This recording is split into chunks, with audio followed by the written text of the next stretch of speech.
साथियों, इस वीडियो में हम लोग टॉप क्वेश्चन देखेंगे मैथ का, जो बिहार बोर्ड एग्जाम 2026 के लिए अति महत्वपूर्ण है। और लगातार हम यहाँ पे आप लोगों को मैथ का, साइंस का, हिंदी का ऑब्जेक्टिव क्वेश्चन क्लियर कर रहे हैं, साथ ही साथ सोशल साइंस का। तो हमारे चैनल से अभी तक नहीं जुड़े हैं तो आप लोग जुड़ जाइए, जो बोर्ड एग्जाम 2026 में देने वाले हैं। चलिए फटाफट से यहाँ पे मैथ का क्वेश्चन देखते हैं और आप लोग आंसर देने का प्रयास करेंगे। सवाल है हमारे पास कि घात 2 के बहुपद को कहते हैं। तो जिसमें x का अधिकतम पावर 2 हो उसे क्या कहते हैं। यह सवाल यहाँ पे है कि घात 2, घात यानी पावर, यानी जिसमें x का पावर 2 हो उसे क्या कहते हैं, कौन सा बहुपद कहते हैं। तो याद रखेंगे, जिसका पावर 2 हो उसे द्विघात कहते हैं, जिसका पावर 3 हो उसे त्रिघात कहते हैं, जिसका पावर 1 हो या छुपा हुआ रैखिक कहते हैं। तो यहाँ पे होगा घात पावर 2 को क्या कहेंगे, द्विघातीय बहुपद कहा जाता है, जो ऑप्शन सी राइट आंसर हो जाएगा। अगर ऑप्शन सी आप लोग बताएं तो बिल्कुल सही। चलिए आगे बढ़ जाते फटाफट से। क्वेश्चन है, निम्नलिखित में कौन सी द्विघातीय बहुपद है। तो द्विघातीय बहुपद हम लोग जानेंगे कि x का अधिकतम पावर 2 होना चाहिए। यहाँ पे आप देखेंगे तो x का पावर क्या होना चाहिए, तो क्या है, यहाँ 1 है, क्योंकि ऑलरेडी छुपा हुआ है तो सबका पावर 1 छुपा रहता है। यह रैखिक बहुपद का उदाहरण है। यहाँ पे अगर हम बात करें ऑप्शन सी, तो देखिए पावर 3 है, x का पावर 3 है, ये हमें पूछा है द्विघातीय, ये होगा नहीं।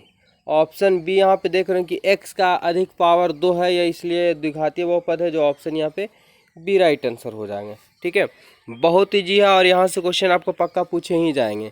तो चलिए बने रहेंगे हमारे चैनल में, और अभी तक सब्सक्राइब नहीं किए तो सब्सक्राइब कर लीजिए, जुड़ जाइए हमारे चैनल से।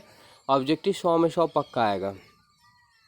किसी बहुपद का 1 शून्य 2 हो तो px का एक गुणनखंड कितना होगा। ठीक है, बहुत ही इजी सवाल है, ध्यान से समझने का प्रयास करेंगे। सवाल है कि किसी बहुपद का 1 शून्य 2 हो, यहाँ पे पूछ दिया है कि 1 शून्य 2 हो तो एक गुणनखंड का मान क्या होंगे। अब यहाँ पे px है तो px समझेंगे, इस गुणनखंड लेना है आपका, तो x+2। अगर पहला ऑप्शन की ओर हम चलते हैं तो ज़रा दिमाग लगाएंगे। शून्यक हमारे पास क्या दिया, 2 दिया हुआ है। अगर x के स्थान पे 2 बैठाएंगे तो px जो सॉल्व करने पे 0 आना चाहिए, तो ही गुणनखंड होता है।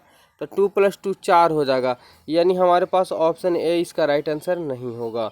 अगर हम बात करें कि ऑप्शन बी का, तो देखेंगे px हमारे पास दे चुका है क्या, कि x+2 x-2 है ऑप्शन के अनुसार। ठीक है, जिसमें हमें एक शून्य दिया हुआ है कि 2 है, यानी x के स्थान पे हमें क्या रखना होगा, तो माइनस में 2 रखना होगा, क्योंकि शून्य को 2 दिया हुआ। 2 - 2, 2 में से 2 जाएंगे 0, और ये यही आपका गुणनखंड होगा। ऑप्शन की बात करें, ऑप्शन बी राइट आंसर। चलिए अगर और बात करें तो ऑप्शन सी तो होगा नहीं किसी भी हाल से, क्योंकि प्लस में 1 दिया हुआ है। इसका एक और उदाहरण है बनाने का, ध्यान से समझना होगा कि जिसका भी अगर आपके पास शून्य पूछा हो और गुणनखंड, तो क्या ले लेंगे, बराबर में 0 ले लेंगे। अगर x ऑप्शन 1 में लेते x+2 बराबर 0, x का मान निकालेंगे -2, लेकिन यह इस -2 जो हुआ शून्यक हुआ, लेकिन क्या यहाँ पे दिया हुआ कि शून्य क्या दिया हुआ, +2 दिया हुआ है। यहाँ हमारे पास -2 आ रहा है, यानी ये ऑप्शन नहीं होगा।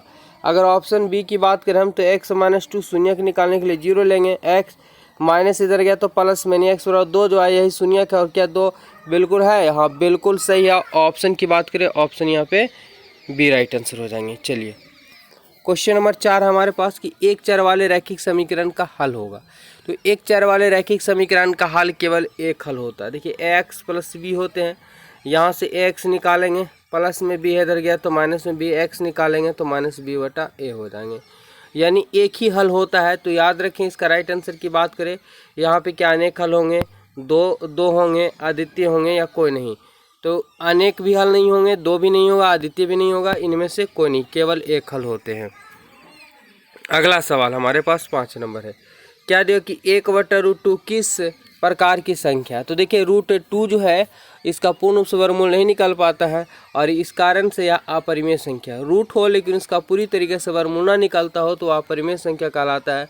ऑप्शन यहाँ पे क्या हो जाएगा, राइट आंसर ए हो जाएगा सही जवाब। अगला क्वेश्चन है, निम्नलिखित में से कौन सा अपरिमेय संख्या है। तो देखिए अपरिमेय संख्या के बार बार हम आप लोग क्लास में चर्चा करते जा रहे हैं, और यहाँ पे राइट आंसर की बात करें तो देखिए प्लस में √3 है, -√3, 3 आ गया, और 3/1 यानी परिमेय संख्या हो जाएगा।